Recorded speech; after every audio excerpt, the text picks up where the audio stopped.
Right, let's take a look at this then. M8 wireless. Which colour would you pick? Not these two. I like the black one as well, to be fair.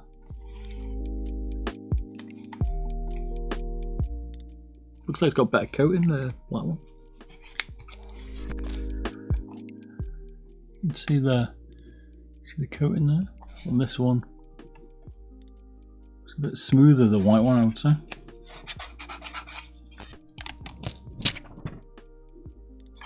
What do we get in the box? Not much, nice and simple.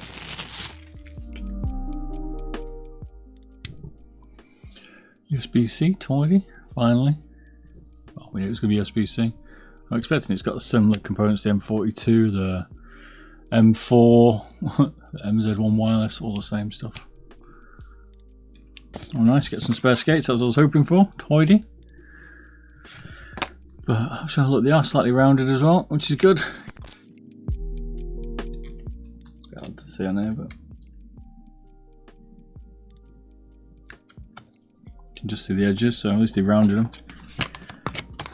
You get a sticker as well, beautiful. Some manual to tell us what we can and can't do.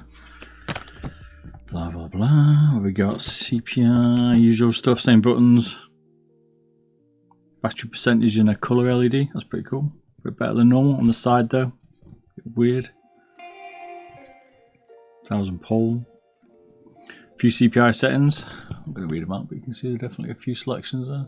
Still annoys me I don't get software with these. Debounce setting. Interesting. Lift off, you can set it between 1 and 2 mil. Motion sync. I don't know what that means, but okay, fair enough. To try it. Someone did mention that, I think. You can factory reset it. That's pretty cool. I've seen that one before, you can actually reset it. But still, just give some software, man. I know, like, make it so you can run on a profile or something much easier. So pretty normal. Well, it's quite a bottom, not normal. Quite different shape. They've got a LED here. Good to see the colour of the base as well. It's actually different colour per base, which is good. Don't normally do that. Like Logitech are lazy, they'll just leave the same base as we know. So good to see they've changed that. Why you'd have? They still cut out the label and the label. Standard buttons underneath. I've already got hair in mine. Got the charging port on the side. It's a coloured white on that one. Would have been nice to have that cyan or blue, maybe, but hey ho. I'd say it was too hollow. More rattly up here, maybe, like a super light.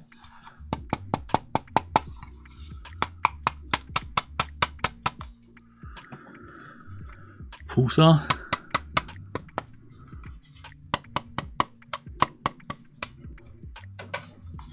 I do like this shape. Like, this is my 18x9, but it feels pretty decent size. I'll do some more size comparisons in a bit, but I like it. You can tell it's got a little bit of pre-travel still in the white one does. Like on the front, but at the top it's probably not too bad as it isn't. It's kind of set up for pressing around the scroll button area.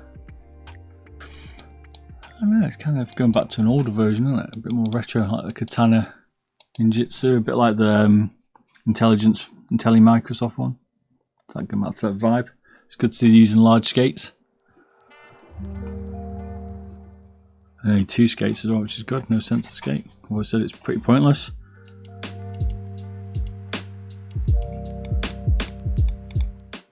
Pretty decent. No side button travel. In terms of pre-travel, it's pretty, there's a little bit of plunger there, but decent size. Could be a little bit thicker, I would say. Oops, focus. I'll compare it to some of the mice, but could be a little bit bigger. But overall, pretty good. That's what it sounds like.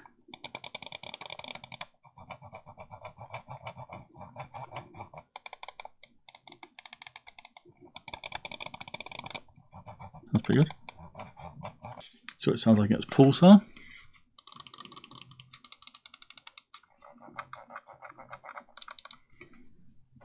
It's the G Pro.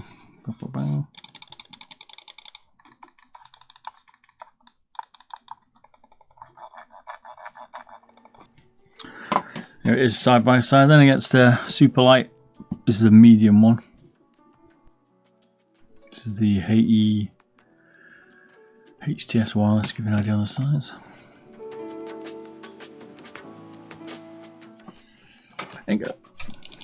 For first impressions, I'm pretty happy with this. I think it's alright. The shape is a little bit unusual. Not sure about the charging port because that is gonna annoy you if you have to charge it and use it at the same time. I think it's almost gonna be impossible because your cable is almost gonna come around to the front because you're out on the side, or you have it out the side, but that's just a weird positioning, so we'll see why that is. This is also a bit of a pain in the ass to get out because it's so deep inside.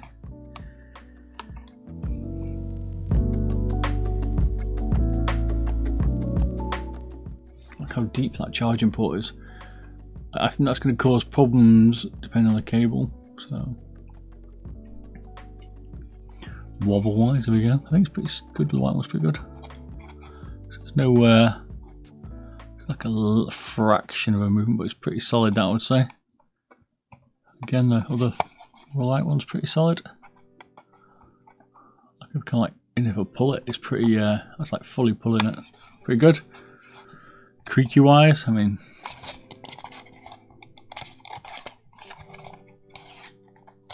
pretty good. No rattles. It's decent.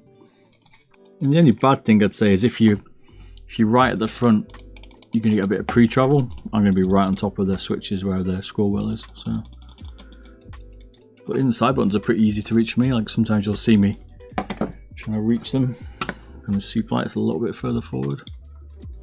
Still reaching, but on this one there, it's good, but decent size. It is a smaller mouse though. It feels a little bit heavy now. It feels like the weight's also at the back. We'll check the weight in a minute. No, okay, 55. Fair enough. Tidy.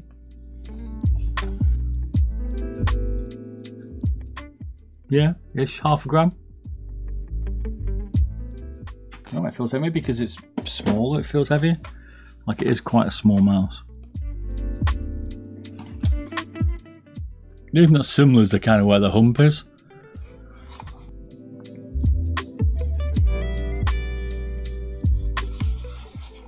Maybe a little. I mean, the sides are slightly different, I'd say. Bit deeper rear maybe on the G Pro.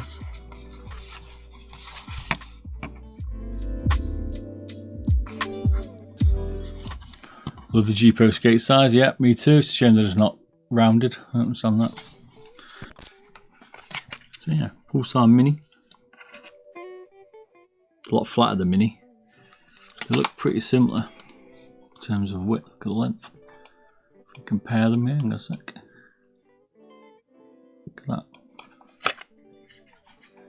Shape wise, quite a different shape.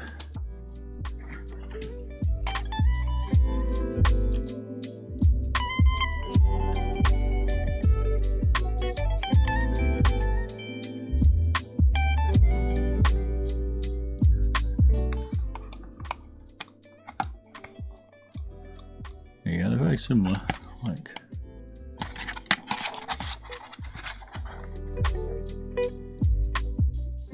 it's got a bit more of a flared rear, the Pulsar, hasn't it?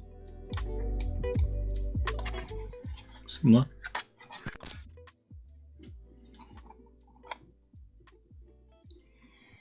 $170. It's not tiny. It's definitely on the small category, I'd say, but it's not micro. Is it width 60s? Decent width, 63.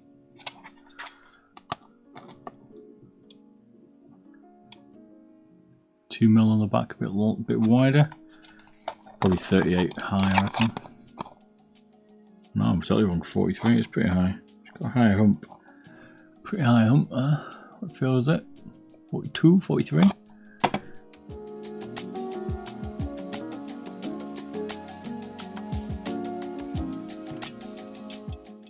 These buttons are definitely wide, which is good to see. So if you've got big ass fingers, you'll be right. A little bit bigger maybe that side. 29. 50 ferro. So that's a little bit forward. Seems to look, yeah, a little bit further forward. The lower palm grip is 56. The upper with the old button profile, somewhere around 58-ish. What I've just noticed, finally, is they don't have the split rub on the scroll wheel. Fucking finally. Finally a decent scroll wheel on the old Xtrfy. So, 70mm long. Oops. Because they're quite thin, a bit like a G Pro Superlight, which I don't particularly like, or the Pulsar, which are even thinner. So they're quite thin. Don't feel too bad, but I'm used to Superlight, but it would be nice to get them a little bit bigger. I'm 8x9, it's kind of sitting like that, so I don't feel it. And you could have the cable maybe out like the side of your PC like that. Now I can feel it on my little finger actually a little bit. If I flatten my hand down a little bit, but for number one, right, my PC's on the left, so how the fuck's it going to get to there? Because that means that's going to dictate which side your PC's on. Just, I don't know, it's just bizarre. That is the one issue, but it's got a good sensor in it. What sensor it got? I can't remember. 33 now? No, 3395, so it's got a pretty good sensor for efficiency. I mean, I don't honestly think it's going to be the end of the world, the cable, but it just looks weird.